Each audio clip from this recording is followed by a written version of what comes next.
So today we're going to be talking about how to deal with feedback. Okay. So where do we get our feedback from? Who do you trust? Okay.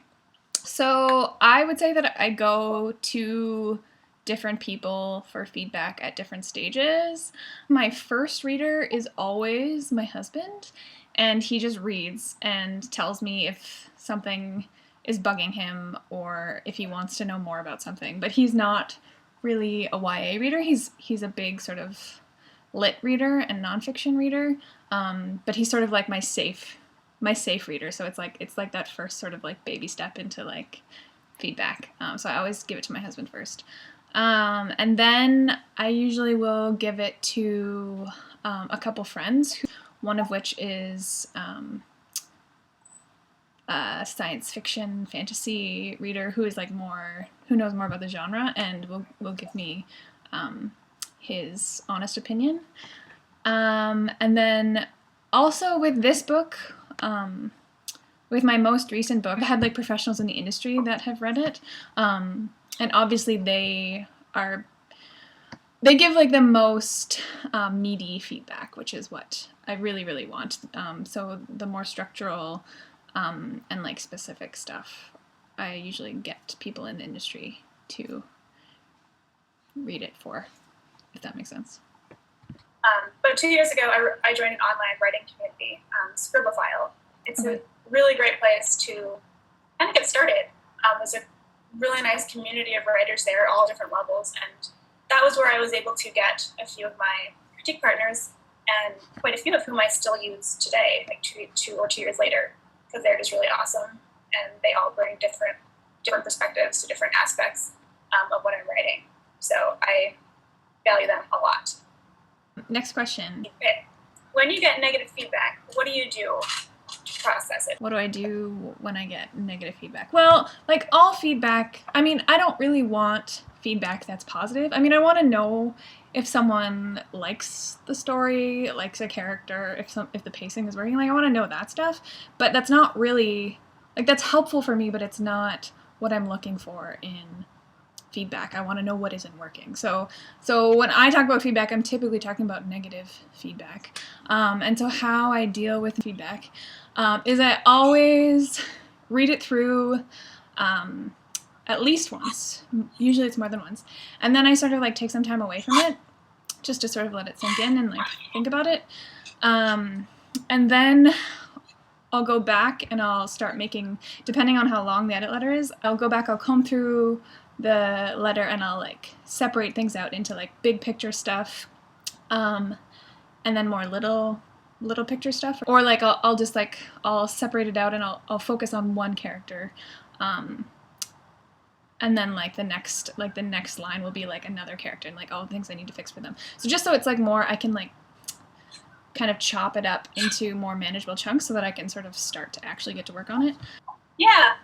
Well, I think what you said about letting it sit for a while is very key, because usually our initial reaction is to be defensive and to try and explain why we did what we did. But if you let it sit for like a week, I almost guarantee you that you will come back to it and at least find something helpful in it, usually. I like how you go about tackling it. You're much more methodical than I am. I probably should do it the way you do it. I tend to, well, first I get really overwhelmed, and I let it sit. And then I kind of come back and do whatever seems to be, I go back through it and figure out what is actually useful and what I'm going to take. And then for me, it's just kind of doing whatever part of it inspires me the most in the moment. I'm very much driven by, am I excited about this change? If it's a piece of advice that I hate and I'm not excited about, then I'm probably not going to do it. And that's just the way I am. But if I take the exciting pieces and I just find the one I'm most ready to tackle, and even if it's a hard line and might be uncomfortable, if I'm ready to dive in, I just start with that and go down the list. I think that's a good way to do it. Especially if it's like, I mean, it's sort of like starting, like it's sort of like facing the blank page. You have this edit letter, you have all of these things you need to fix, so it is kind of a daunting task. So if you like get the thing you're most excited about, it helps you get started. Yeah.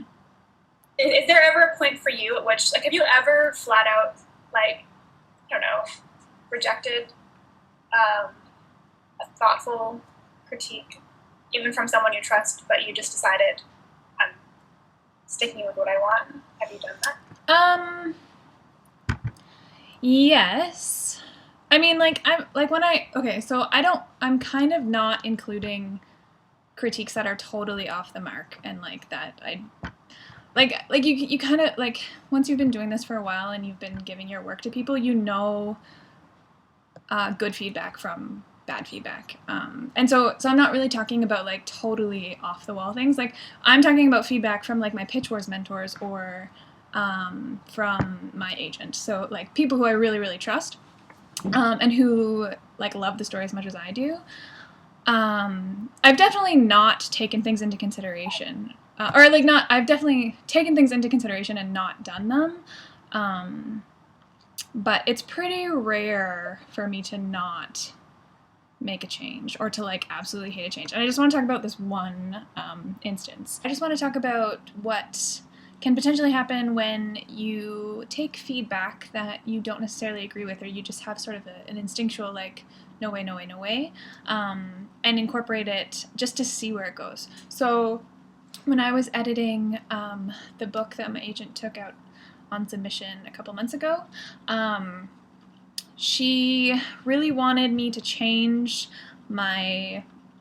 probably my favorite character, one of my favorite characters, if not my favorite, his motives and behavior in the second half of the book. So starting at the halfway point all the way to the end, she did not understand why he was acting the way he was, and it was really, really bothering her.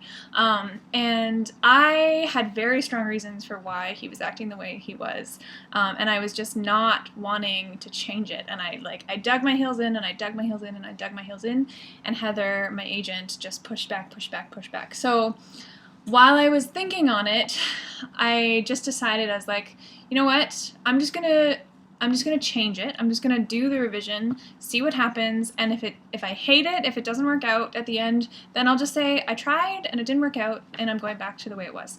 But that's not what happened. So I spent like a couple of weeks fixing this guy. Halfway through the book, this big thing happens, and like the situation changes, and so I needed to figure out how that would have affected him, and how that would have changed his motives and his behavior. So I did that, and it just sort of like took hold of me, and I fixed it. I added like a whole bunch more words on a manuscript that was already too high of a word count, and then by the end I sent the manuscript back to Heather and was like, I revised it, I did what you said, and if you don't like it, that's too bad, because you're going to have to fight me to change it, because I really, really love it now. And so in that situation, I didn't want to make these changes that Heather was suggesting, because I didn't believe that they were the right move for the book. But then I tried it, and it ended up being the best move possible, I think.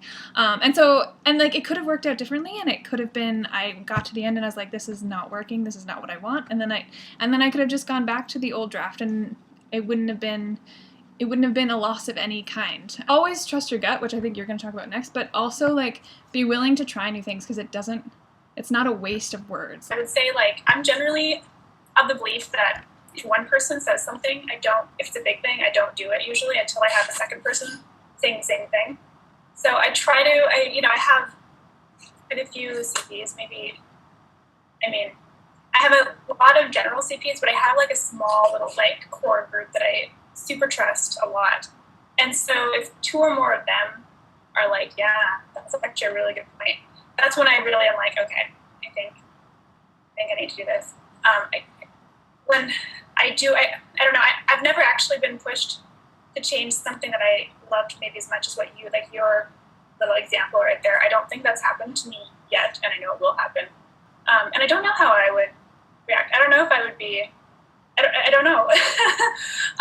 It would really depend. And I think if one person tells you something, unless it's like your agent, who you hopefully trust a lot, when it comes to CPs, I tend to do a little more of a diplomatic or democratic approach to it, and see if I can get a second or third opinion on whatever it is before I make that change. That's smart. I just truly believe I truly believe like everyone has an opinion, and not all opinions are equal, and you're the only one who's writing this story. If you have a certain vision for your story and it's been inside of you trying to get out, I just think it's really important to fight for that as much as you can. Because I've actually seen stories I feel like get ruined by over critiquing, because you can't please everyone. If too many voices speak into a story, it can sort of lose its soul, or it can become like almost like a Frankenstein book. Like if you're just taking all criticism and all feedback and incorporating it from like various people, it can ruin your book. And that happened. It totally happened to me and the book that I really, really loved. So it's definitely a thing. So you should definitely trust your gut.